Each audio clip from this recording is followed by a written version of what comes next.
Ladies and gentlemen, welcome back to the channel. My name is Chris the High Guy Jacobs, and today we're taking a look at an important message that needs to be reaching the IGG developers' ears. This game is one of my favorites. It has many fans around the world, many players around the world, and unfortunately the developers in the community are at a bit of an impasse. The developers have bombarded us with pay event after pay event after pay event after pay event, leading the free-to-play players and the small spending players in the dust. Unfortunately, over the last 8 months or so, since they started with armaments and the rest, we have seen a steady decline in the balance of this game. And that's effectively what this video is trying to bring notice to. Some balance. Now, do I think that this video is going to land on the CEO's desk of IGG? Probably not. However, we are going to input this into the Creator Turf event, and hopefully it will get the eyes that it needs.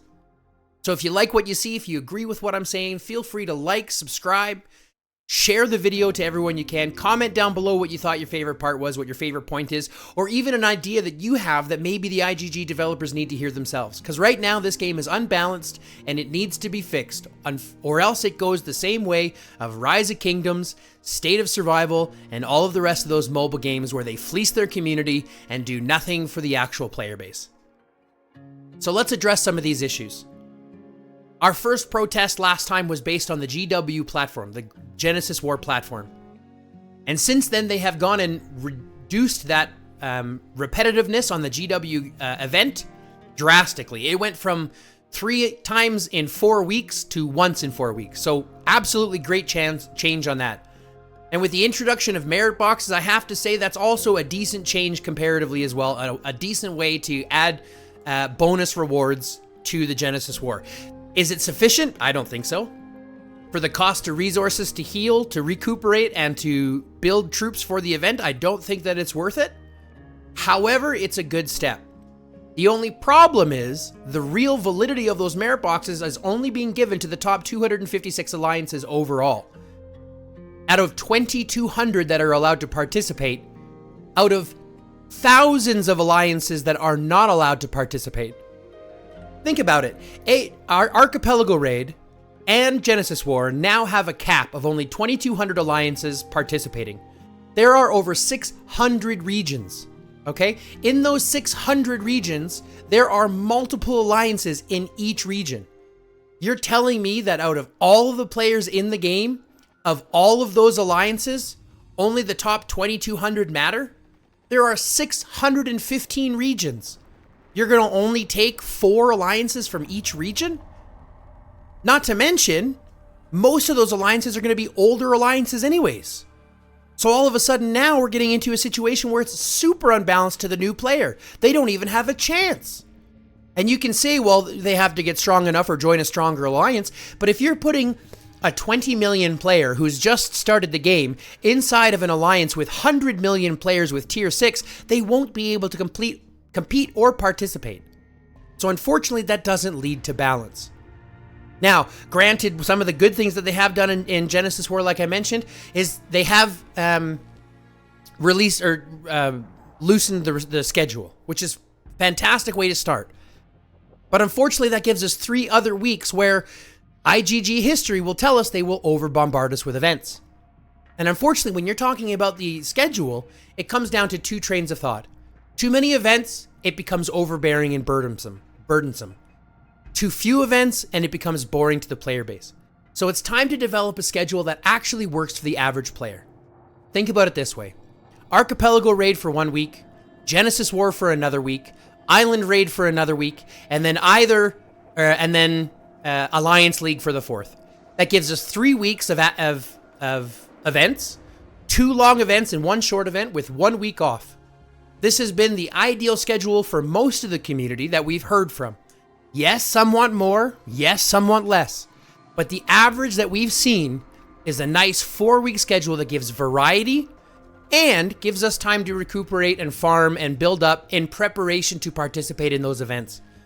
The problem is when you have back-to-back events like you have, it drains resources, prevents us from participating, and turns this into a chore. Not the escape, not the fun aspect, not the, play to escape real life aspect that it is. And unfortunately, when you turn this into a job, when you turn this into a chore to get done, people just won't do it. There's no intention, there's no reward for them to do so. So they won't. And that's why we're seeing players leave. We're seeing well-known players sell their accounts. We're seeing younger players quit very recently. I mean, just look around your own average region and ask yourself how many dead shelters there are, which is something the developers haven't even addressed themselves. How come we still have old dead shelters on our maps? Why can we not get rid of them yet? How come there is no method to remove dead shelters that haven't logged in weeks? It seems like they should be removed, which would aid in server stability and allow for a much more smooth gameplay. But we still don't have that. We also don't have level 6 nodes. Level 7 nodes, pardon me. Level 7 resource nodes. We don't have level 30 plus zombies on the main map. We don't have level 6 hive minds and plus on the main map. How come? We've had these same level 6 nodes for a long enough time to become cumbersome to the top players having to farm in order to continue participating. Release those better nodes. It's time for that. It's time for a better schedule that allows all players to play and participate properly. When you're looking at those, we also need to address times. How come in Pompeii we've got 4 times to sign up for and register for, but in Genesis War everybody has to follow the same 1400 fight time, which isn't really conducive to a lot of the industries across, or a lot of the communities, across the world. Having one specific 1.5 hour time frame is conducive only to one specific demographic, while ignoring the remaining of the player base. For me, for example, living here in Canada, 1400 is 8 o'clock in the morning, right when I'm getting my kids ready for school and getting ready for work myself. And you expect me to take an hour and a half off right in the middle of that time on a Tuesday or on a Friday, if it's, if it's Genesis War, on a Friday in the middle of my workday. That becomes incredibly cumbersome to be able to manage. Even when we're talking about Saturdays and Sundays, if we're doing 8 o'clock in the morning, that's when my kids are getting up. They're looking for breakfast. It's non-conducive. So why can we not sign up for those times? How come we don't have signable times for Genesis War? If you did that, that would allow more alliances to participate, meaning more smaller players getting rewards, more smaller players sticking around, and inevitably more smaller players spending money, which is the effective overall reach of what we're trying to accomplish. Just ask yourself one question. What's better for your game? 10 people who each have spent $1 million, or 1 million players who consistently spend $25, $35 a week? I mean, at the end of the day, this entire premise is to bring balance to the game that we all love so much, because we don't want it to go the way of all of these other games that have unfortunately gone the way of fleecing their communities. And you've done that. You've released skins, which are supposed to bring heroes to relevancy, and then you make them incredibly expensive to acquire, and then you release better skins that make the first ones look like doo-doo berries, and then make them far cheaper to acquiring in comparison. So now the people who did spend previously feel shafted, so they're not going to appreciate buying again. And the ones who didn't aren't even going to take these into account anyways, because it's a $400 price point. It's a situation where you would have far more players inputting value, inputting money, if you were to lower those entrance points of purchasability. If we had a $100 pack that I could put or invest into $10 at a time or $20 at a time, I'm much more likely to inevitably end up with the helicopter, for example, in the vehicle warehouse, than I am by having those $100 paywalls all at a time. Especially when they're timed events where you have to spend $400 in the next 2 weeks. There are very few people on this planet, in this economy, that have that capability. And yet you're playing it, harboring specifically to them. If you want to create a game that's going to die, that's fine. That's what we're doing. But what we would like to do is prevent that from happening by having a couple of these changes. One major change that could happen is putting Antipede and Pompeii back on the weekend. The fact that it's Monday and Tuesday mean that it's right in the middle of the average working day, or right at the end of the average working day, or in the middle of the night when people are sleeping in North America. So it becomes very difficult to participate. So why was it moved to the weekdays? Move it back to the weekends. The migration event was entirely ruined. The fact that you have brand new players having to fight against 90 million whales just doesn't make very good sense for the overall player. When you cater to the whales, all that does is effectively kill the game in a way, because there are no other players who can compete. So what we're asking for is some balance. We've talked about the schedule: go 1 week Archipelago, 1 week Alliance League, 1 week Island Raid, and then 1 week either Genesis War or bring back Dark Seal. We've talked about nodes. We've talked about a better schedule. We've talked about selectable times. Matchmaking is unbalanced. All of this goes to make the game better and make matchmaking better. I mean, think about it. If you didn't have to somehow matchmake 2,200 alliances that don't work together because people have cut their might so far to give them the best matchmaking they can, and then expect them to somehow compete against people who have from regions, in the 100s when they're in the 500s, the technology isn't the same, the hero availability isn't the same. This multi-regional alliance has really wrecked things. It should be harder for whales to move and easier for smaller players to move. So that the harder players or the stronger players are going to find their place inside of their large alliances, competing against themselves and competing against each other, and keeping the other alliances locked that way as well. Even if you have to lock it via might or limit it or make it expensive, if you want to have people pay to migrate, there's a way for you to earn some of your income. But unfortunately, the problem is we've got so much imbalance in the game that a lot of stronger players are selling out and leaving in droves. A lot of newer players play for a week and then quit. And so they feel that they have to fleece the community as much as they can because they're starting to see dips and everything else. I mean, we had a protest over GW and immediately they changed the GW schedule. Was it because of the protest? I don't know. But I can tell you one thing. It sure as heck feels that way. So if this video can get as much traction as that one did, hopefully we can pull some kind of change. The biggest thing that the developers could actually do to create some sort of communication with the community is set up some kind of panel or some kind of way that we have to directly communicate with developers, to provide them with our ideas, to provide them with, maybe things that they haven't thought about. We have a huge plethora of experience here that is being underutilized simply because of a little bit of profit. When in reality, if we listen to the community, we can turn bigger profits. But it comes down to what you as developers want to do. And I can tell you right now that even when we look at all of these changes, let's pop over to the game here very quick, and I'll tell you exactly what I'm talking about. They've released this event, the Doomsday Slug Metal Slug 3 collaboration event.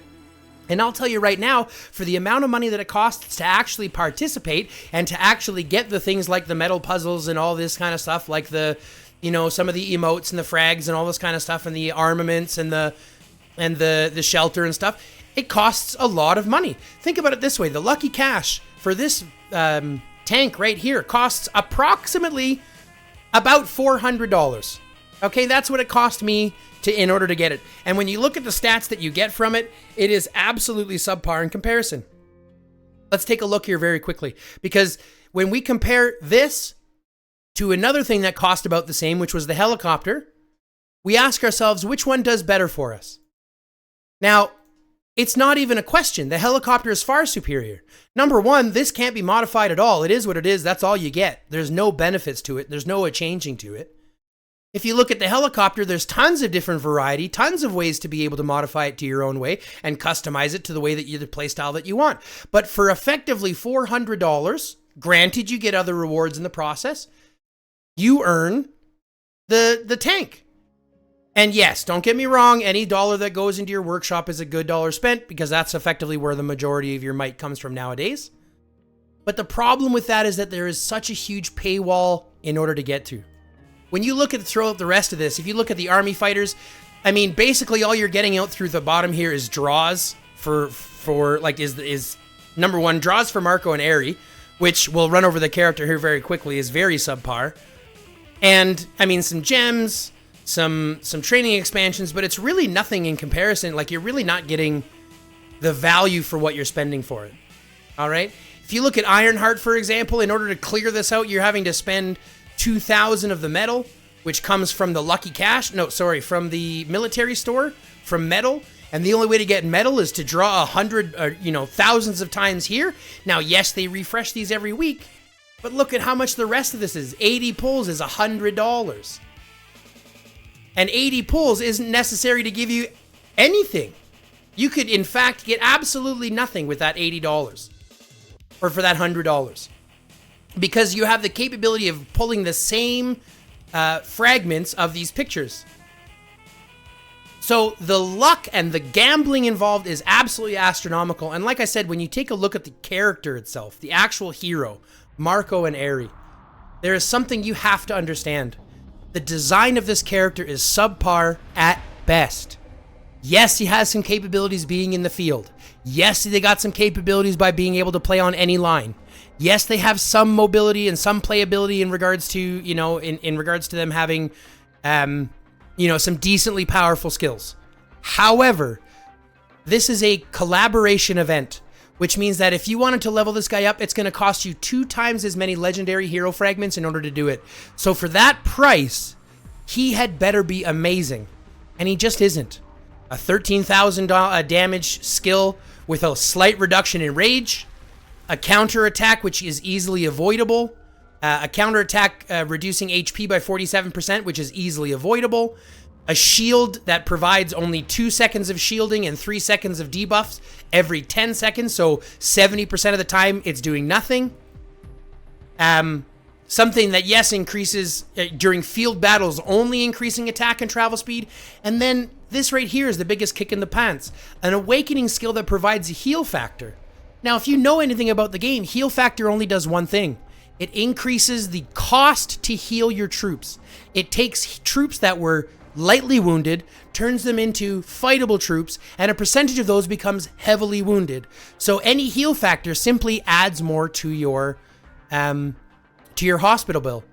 So it's really kind of just a slap in the face, especially when it's only a 50% chance trigger. Once every 5 seconds. So every skill, there's only a 50% chance that you'll get that as a passive awakened skill. That is just absolutely subpar. So my entire opinion on this event, don't spend a single dime. Don't be like me. Don't buy these. Don't push for the tank. None of this is worth it. If you had the money, it would be better to spend it on the special promo where they gave us 2 weeks to buy both of these skins for only $400. $400. And get both of them. See, this is what I'm saying. They released the Lewis skin, right? They released the Lewis skin. Where's Lewis here? Come here, Lewis. They released this Lewis skin, which is subpar at best. It's subpar at best, and it was incredibly difficult to get, incredibly expensive to get. And then they go ahead and drop the Calamity Sisters at the same time, making it much easier and making both of those heroes much more usable. So unfortunately, we live in a situation where not only is there imbalance in the game because the developers don't want to make it right, but they are dropping so many paid events on it that the gap is just escalating beyond all control. So it is time for us to band together, share this video across the DLS community. Let's get as many views, let's get as many likes, let's get as many comments. Let's get this noticed by the developers in their own event. Share this video. Get it out there. Because at the end of the day, if what we're going to be getting is collaborations like this and continuous debuffs to our game, there is only one place for this game to go, and that's going to be in the garbage. And I don't like that because this is one of my favorite games. So let's push this video as hard as we can, get as many likes as we can. If you haven't already, like and subscribe. If you'd like to help this channel a little bit more, go ahead and hit the join button. Become a member, get access to membership-only material, some emojis, some things like that, and obviously more as we come on, as we start to develop more following as well. But that's it, guys. Thanks very much for watching. Let's push this as far as we can. Love, peace, chicken grease. And until next time, stay lifted.